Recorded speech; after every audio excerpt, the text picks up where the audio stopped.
تو آئیے سنتے ہیں ایک ایسے نوجوان کی داستان جس نے ہمزاد اور دیگر نادیدہ ارواح کو اپنے قابو میں کر لیا تھا، جو عملیات کا ماہر بنتا جا رہا تھا، مگر اس کا واسطہ منحوس کالی دیوی اور اس کے پیروکار سادھو سے پڑ چکا تھا۔ میرا نام عمران ہے اور میری رہائش کراچی گلشن اقبال کی ہے۔ یہ ان دنوں کی بات ہے جب کراچی یونیورسٹی کی پچھلی طرف کنیز فاطمہ سوسائٹی کی جگہ جنگل اور جھاڑیاں ہوتی تھیں، اور رات کے وقت سناٹے اور اندھیرے میں وہاں سے گزرنا دل گردے کا کام تھا۔ میں جن بھوتوں وغیرہ پر یقین نہیں کرتا، مگر اس واقعے نے میری زندگی اور سوچوں کو تبدیل کر کے رکھ دیا۔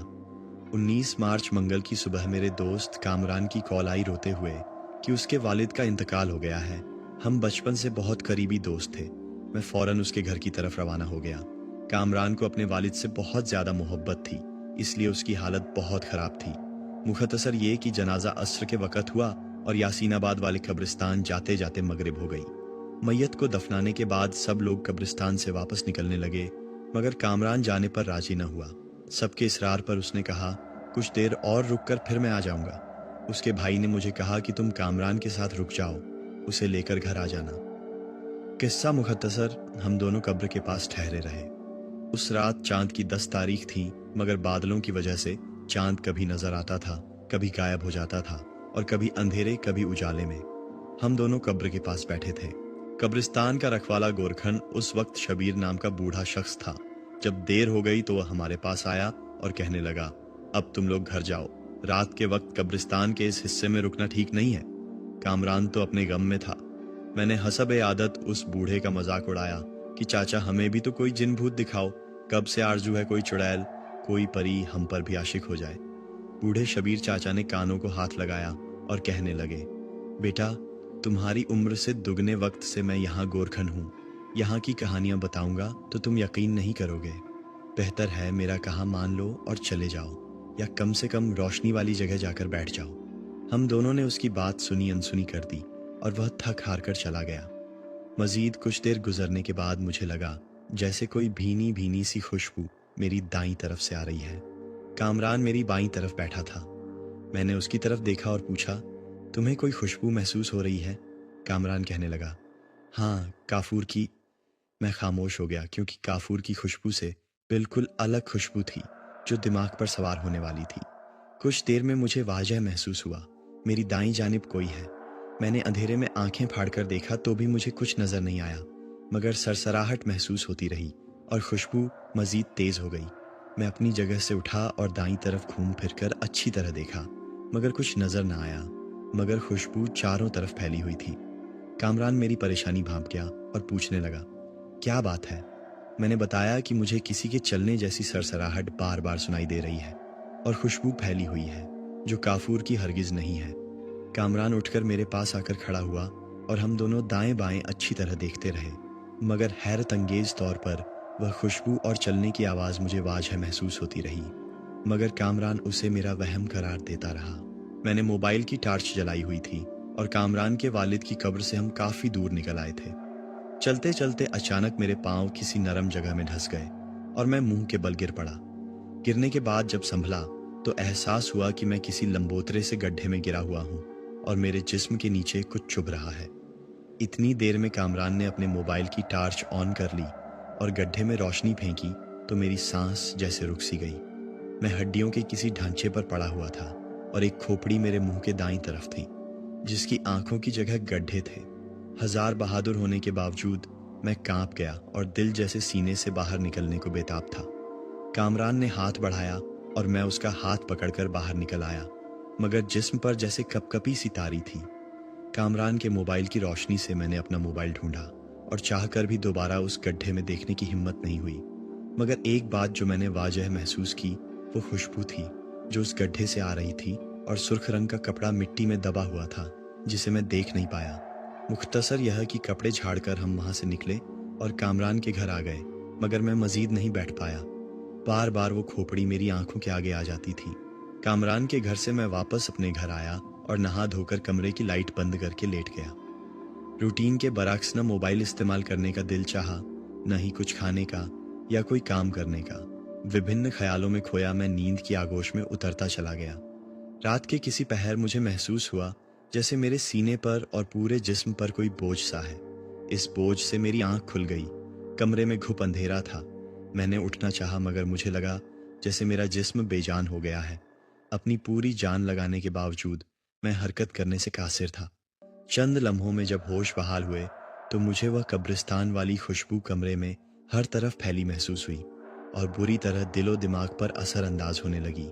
अचानक मुझे अपने कान के पास सरगोशी सी सुनाई दी। इमरान। मेरे पूरे जिस्म पर कपकपी सी तारी हो चुकी थी मगर मेरा जिस्म हरकत करने से कासिर था और उस पर वह खुशबू मेरे होश बोझिल कर रही थी। मेरी आदत है गर्मियों में टी शर्ट और शॉर्ट्स पहनकर सोने की। मैंने स्पष्ट महसूस किया मेरी गर्दन पर कोई चीज़ हरकत कर रही है, जैसे किसी की उंगलियां मेरी गर्दन सहला रही थी। मैंने दुआई आयात विर्द याद करने चाहे मगर जिस्म के साथ जैसे दिमाग भी ब्लैंक था। मेरा पूरा जिस्म पंखा चलने के बावजूद पसीने में शराबोर हो चुका था। अचानक अब्बू के खांसने की आवाज़ ने सारा तिलिस्म तोड़ दिया। अब्बू तहज्जुद के लिए उठे थे और वजू करने मेरे कमरे के सामने से गुजर रहे थे। अब्बू की आवाज़ के साथ ही मेरे जिस्म से बोझ खत्म हो गया और मैं झटके से उठ बैठा। मेरा सारा जिस्म पसीने में भीगा हुआ था और कपकपी सी तारी थी जिस्म पर। बहुत देर बाद होश बहाल हुए तो मैंने उठकर लाइट जलाई। कमरे की वह सरगोशी और बोझ तो दोबारा महसूस नहीं हुआ मगर कमरे में वह खुशबू हर तरफ फैली हुई थी। सुबह तक सो नहीं पाया मैं बहुत देर बिस्तर पर करवटें बदलता रहा, हत्ता कि सूरज सर पर आ गया। छोटी बहन नाश्ते के लिए बुलाने आई तो मेरी हालत देखकर परेशान हो गई। सरक सूजी हुई आंखें और तेज बुखार। अम्मी अब्बू परेशान हो गए और पड़ोसी डॉक्टर को बुलाया जिसने चेकअप करके दवा दे दी। उस दवा के असर से मैं सो गया। आंख खुली तो शाम हो चुकी थी। बुखार खत्म तो नहीं हुआ मगर हरारत कम हो गई थी। मगर जैसे जैसे वक्त गुजर रहा था मुझे रात के तसव्वुर से वहशत हो रही थी। यूं लग रहा था जैसे कुछ होने वाला है। एक मुस्तकिल बेचैनी की कैफियत मुझ पर तारी थी। रात का खाना खाकर हस्बे मामूल मैं अपने कमरे में आ गया और कंप्यूटर ऑन कर लिया। कुछ देर कंप्यूटर पर काम करता रहा कि अचानक दिल जैसे धक करके रुक सा गया। चारों तरफ अंधेरा छा गया। अगले लम्हे खुद को तसल्ली दी कि मामूली लॉर्ड शेडिंग की वजह से लाइट गई थी मगर बहुत देर तक दिल की धड़कन मामूल पर न आ सकी। इंतज़ार करते करते जब काफ़ी देर गुजर गई और लाइट ना आई तो मैंने कमरे की खिड़की खोल दी जो सहन में खुलती थी और शर्ट उतार कर बिस्तर पर लेट गया। लाइट का इंतज़ार करते करते जाने कब आंख लग गई। अचानक जिस्म पर बोझ सा महसूस हुआ और मेरी आंख खुल गई। मैंने उठने की कोशिश की मगर पिछली रात की तरह जिस्म बेजान और कमरे में चारों तरफ वो भीनी भीनी सी खुशबू फैली हुई थी। लाइट अब तक नहीं आई थी और कमरा घुप अंधेरे में डूबा था। किसी वक्त चांद बादलों की ओट से झांकता था तो रोशनी की किरणें कमरे को मुनव्वर कर देती थीं मगर मैं सर और पूरा जिस्म हिलाने से कासिर था और मुझे वाजह महसूस हो रहा था कि मुझ पर किसी निस्वानी जिस्म का बोझ है। मगर वो हालत ऐसी थी कि खौफ के मारे मेरे रोंगटे खड़े थे और जिस्म हरकत करने से कासिर था। मैंने जिस्म की सारी ताकत जमा करके चीखना चाहा मगर बेसूद। मैं आवाज़ निकालने से भी कासिर था। मुझे अपने कानों के पास गर्म सांसें महसूस हुईं और खनखनाती सी हंसी जो सरगोशी में मेरा नाम पुकार रही थी। मुझे यूं लगा मेरा दिल बंद हो जाएगा। कुछ देर इसी कैफियत में गुजरी फिर मुझे महसूस हुआ वो बोझ मेरे जिस्म पर से हट गया है मगर जिस्म अभी तक हरकत के काबिल नहीं हुआ। न मुंह से आवाज़ निकालने की कोशिश कामयाब हुई। मुझे महसूस हुआ उसकी नर्म नाजुक उंगलियां मेरे चेहरे से फिसलती हुई गर्दन तक आ रही हैं। खौफ और दहशत से मेरा बुरा हाल था और सांस जैसे रुक सी रही थी और दिल सीने का पिंजरा तोड़कर बाहर आने को बेताब था। फिर मुझे गर्म गर्म सांसें अपने कान के पास महसूस हुईं और उस निस्वानी आवाज़ ने सरगोशी की, इमरान डरो मत। इस सरगोशी से बजाय रिलैक्स होने के डर के मारे बिस्तर गीला होने में बस थोड़ी ही कसर बची। बहुत देर तक वो सांसें कभी कानों के पास कभी चेहरे पर महसूस होती रहीं मगर कोई लम्स महसूस नहीं हुआ। आहिस्ता आहिस्ता मेरे दिल की धड़कन मामूल पर आने लगी मगर खौफ और दहशत अभी भी मुझ पर तारी थी। इस पर वो खुशबू मेरे होश और हवास पर सवार हो रही थी और मैं उस खुशबू में डूबता जा रहा था। इस खुशबू की वजाहत से कासिर हूँ जैसे सिगार, परफ्यूम और एटर्निटी की मिली जुली खुशबू। एकदम से कमरे की खिड़की एक जोरदार आवाज़ से बंद हो गई। हालांकि हवा का नामो निशान नहीं था और कुछ गर्मी कुछ खौफ से जिस्म पसीने में डूबा हुआ था। खिड़की बंद होते ही जैसे कमरे में खुशबू का ट्रक उलट दिया हो किसी ने, और वो खुशबू मेरे होश और हवास पर इतनी छा चुकी थी कि मैं नीम गुनूदगी सी कैफियत में था। कमरे में घुप अंधेरा था और मैं महसूस कर रहा था कि मेरा जिस्म हरकत करने के काबिल तो है, मगर मैं उस खुशबू के नशे के असर में पूरी तरह मदहोश होता जा रहा था। फिर अचानक मुझे अपने सामने हवा में नीले रंग का कोई ह्यूला सा फिजा में मुअल्लक नजर आने लगा। धुंधली नीमवा आंखों से नजर आ रहा था। कोई नस्वानी वजूद है जिसने कदीम जमाने का चोला नुमा लंबा सा नीले रंग का लिबादा पहना हुआ है। लंबे लंबे पेट तक आते बाल सामने की तरफ सीने पर दोनों तरफ गिरे हुए, गुलाबी रंगत पर गहरी सुर्ख लिपस्टिक लगे होंठ, घनी पलकें, स्याह आंखें। लिबादा जैसे उसके जिस्म का हिस्सा था जिससे उसके खदो खाल नुमायां हो रहे थे, और मुझे तस्लीम करना पड़ा कि इतनी हसीन, खूबसूरत और नाजुक अंदाम दोशीज़ा कभी मेरी नज़र से नहीं गुजरी। उसके जिस्म के इर्द गिर्द नूरानी हाला सा महसूस हो रहा था। आहिस्ता आहिस्ता वह हियूला मेरे बेड की पाइंती की तरफ ज़मीन पर उतर गया और बहुत नरमी और नज़ाकत से चलता हुआ मेरे बाईं तरफ बेड के पास आकर रुक गया, और उसने अपना मखरूती हाथ मेरी तरफ बढ़ाया। मैं जैसे अपने होशो हवास में नहीं था, एक नशे की सी कैफियत तारी थी मुझ पर। उस पर इतनी हसीन दोशीज़ा और वह खुशबू, इन सब ने मिलकर मेरी सोचने समझने की सलाहियत जैसे सलब कर ली हो। मैंने उसका बढ़ा हुआ हाथ थाम लिया। मुझे यूं महसूस हुआ जैसे रेशम सी नर्म मुलायम सी कोई चीज़ मैंने थाम ली हो। मैं उसका हाथ पकड़कर बिस्तर से उठ गया। जैसे ही मैं बिस्तर से उठा, अचानक से मुझे लगा जैसे मैं किसी दूसरी दुनिया में पहुंच गया हूँ। मेरी नज़रों के सामने से सारे पर्दे जैसे हट गए हों। मुझे दीवारें शफाफ नज़र आने लगें और दूर तक दीवारों के पार नज़र आने लगा। दूसरे कमरे में अम्मी अब्बू सोए नज़र आए। एक कमरे में दोनों बहनें सोती नज़र आईं। हमारी दीवार पड़ोसियों की दीवार से मिली हुई थी। मैंने उस तरफ नज़र उठाई तो हमारे पड़ोसी डॉक्टर और उनकी बीवी इस हालत में थे कि सेंसरशिप का कायदा लागू हो जाता है। बताने में मैं चारों तरफ हैरानी से देख रहा था, और वह दोशीज़ा मुझे देखकर मुस्कुरा रही थी। चारों तरफ नज़र घुमाते मेरी नज़र अपने बिस्तर पर पड़ी तो जैसे दिल सीने से निकलकर बाहर आ गया हो। मेरा बेजान जिस्म आंखें बंद किए बिस्तर पर मौजूद था, और मैं उसे बिस्तर के बराबर खड़ा देख रहा था। क्या मैं मर गया हूँ? क्या यह कोई फरिश्ता है जो रूह कब्ज करने आया था? बहुत से ख्यालात ने दिमाग पर जैसे यलगार की, और मुझे लगा जैसे मेरा जिस्म हवा में टहलील हो रहा हो और मैं होशो हवास से बेगाना हो गया। न जाने मैं कितनी देर तक होशो हवास से बेगाना रहा। आहिस्ता आहिस्ता मेरी आंखें खुलीं और इर्द गिर्द का माहौल देखने की कोशिश की, मगर मेरे चारों तरफ अंधेरा था। मुझे आहिस्ता आहिस्ता सारे वाक़ियात याद आने लगे। क्या मैं मर चुका हूँ? क्या मैं कब्र में हूँ? मेरे ऊपर चादर है या कफन? इस जैसे बहुत से सवालात ने मेरे जहन पर यलगार की और मुझे सरदर्द से फटता हुआ महसूस हुआ। तब मुझे ख्याल आया कि क्या कब्र में सरदर्द भी हो सकता है? अखली जवाब आया नहीं। मतलब कब्र नहीं है, ये तो कौन सी जगह है? मैंने अपनी जगह से उठने की कोशिश की, मगर शदीद कमज़ोरी और नकाहत महसूस हुई और सांस फूलने लगी। मैं वापस लेट गया। मेरे चारों तरफ सीलन की बांस फैली हुई थी और मैं कमरे में बिस्तर के बजाय किसी लकड़ी के तख्त पर दराज था, और मुझ पर जो चादर थी उसमें से काफूर की खुशबू आ रही थी। एक बार फिर मेरा दिमाग भटकने लगा। अगर मैं मरा नहीं हूँ तो ये काफूर क्यों छिड़का गया है मुझ पर? मगर सोचने से सरदर्द से फटने लगता। मैंने आंखें बंद कर लीं और अपनी ताकत बहाल करने की कोशिश करने लगा, और गहरे सांस लेने की कोशिश की तो मुझे महसूस हुआ मेरे गले में कोई धागा बंधा हुआ है जिसमें गांठें लगी हुई हैं।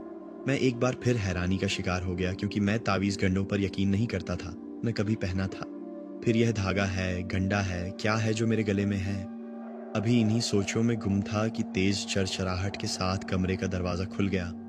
दरवाज़ा खुलने से रोशनी अंदर आई तो अंदाज़ा हुआ कि रात का वक्त है और चांद निकला हुआ है। उसकी रोशनी में मैंने आने वाले शख्स का जायज़ा लिया। उलझे हुए मैले चिकट बाल, बेतरतीब बढ़ी हुई दाढ़ी, गले में रंग बिरंगी मालाएं, हाथों में छोटे बड़े कड़े, जंजीरें और उंगलियों में अंगूठियां, स्याह रंग का लंबा चोला जिस पर जगह जगह पैबंद लगे हुए थे, 60 साल की उम्र, झुर्रियों भरा चेहरा और उस पर बड़ी बड़ी सुर्ख आंखें जो मुझे घूर रही थीं। इस फकीर नुमा शख्स के पूरे जिस्म में काबिले जिक्र सिर्फ उसकी आंखें थीं, जिनसे चिंगारियां सी फूटती महसूस हो रही थीं।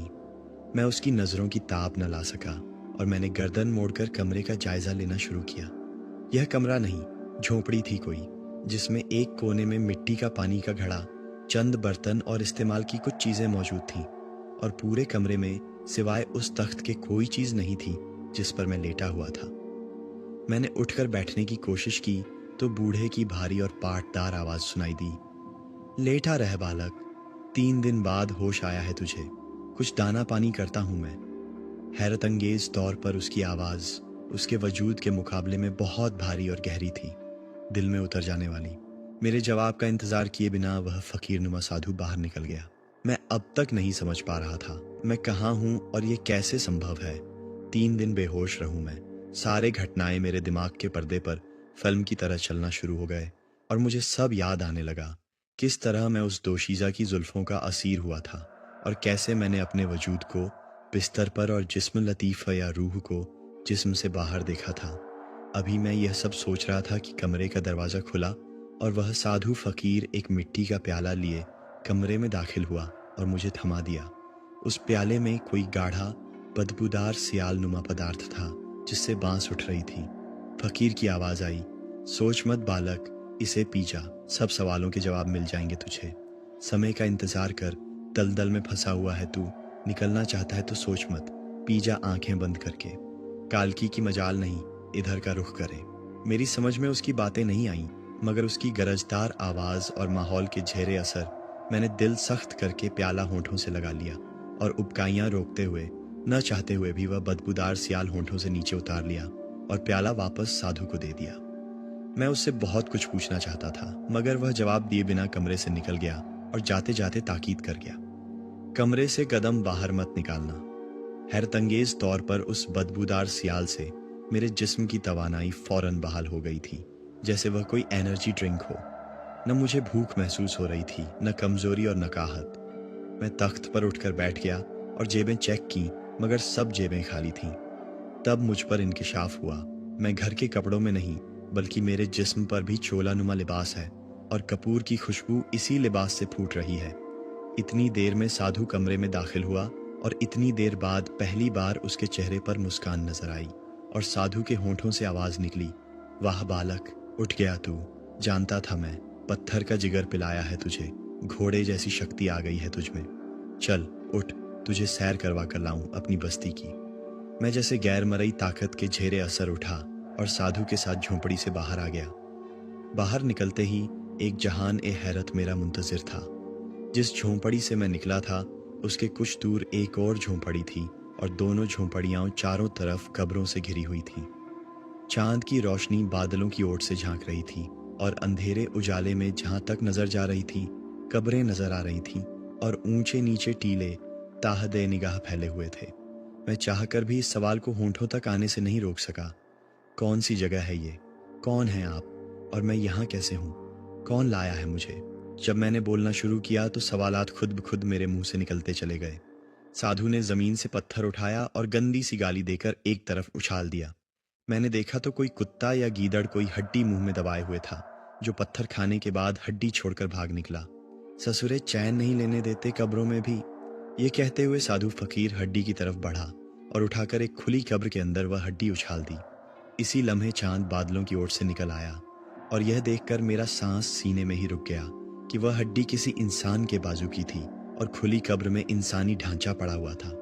फकीर साधु मेरी हालत से बेनियाज दूसरी झोंपड़ी की तरफ बढ़ा। उसने न ही मेरे सवालों के जवाब देने की जहमत की, न पलट कर देखा कि मैं आ रहा हूं या नहीं, और चलता हुआ उस झोंपड़ी में दाखिल हो गया। मैं तजस्सुस के हाथों मजबूर होकर उसके पीछे झोंपड़ी में दाखिल हुआ तो साधु लात मारकर किसी को उठा रहा था, जो मैली कचैली चादर में लिपटा जमीन पर सो रहा था। ये झोंपड़ी कुछ बड़ी थी, जिसमें एक तरफ लकड़ियों का चूल्हा, बर्तन, कुछ आम रोजमर्रा इस्तेमाल की अशिया और कुछ बिस्तर नुमा चीजें थीं। उठ ससुरे, बाहर तेरे ससुराली दावत मना रहे हैं, कब से कह रहा हूँ कब्र फाड़ दे। साधु जोर जोर से चिल्ला रहा था, साथ उस जमीन पर लेटे आदमी को ठोकरे मार रहा था। अच्छा बाबा, सुबह भर दूंगा, कसम अल्लाह की, बहुत नींद आई है, चादर के अंदर से आवाज आई। हैरतंगेज तौर पर साधु बजाय मजीद कुछ कहने के वापस पलटा और मेरा हाथ थाम कर झोंपड़ी से बाहर निकल आया। मेरा हाथ थामे साधु बहुत देर चलता रहा और आखिरकार एक टीला नुमा जगह पर बैठ गया और मुझे भी बैठने का इशारा किया। साधु की आवाज गूंजी, कुछ देर में सूरज चढ़ जाएगा, तेरे वाली वारिस आ जाएंगे तुझे लेने। पहली बार ससुरी कालकी ने रूह निकाली थी तेरी, इसलिए सुध बुद्ध खो दी तूने। चूस जाएगी कालकी तुझे, मैं चाहूं भी तो तुझे नहीं बचा सकता, क्योंकि तू बचना चाहेगा नहीं। जो मैं देख रहा हूं तेरी आंखों से ओझल है, चल ये गंडा उतार दे गले से। मैंने तजुब से साधु की तरफ देखा, मगर उसकी आंखों में कतईयत देखकर खामोशी से गले में डाला हुआ धागा उतारकर उसकी तरफ बढ़ा दिया। तू जाया कर देगा इसे, साधु की आवाज आई और उसने वो धागा अपने गले में पहन लिया। दोस्तों, कहानी अभी जारी है। इसका अगला हिस्सा देखने के लिए हमारी अगली वीडियो का इंतजार करें।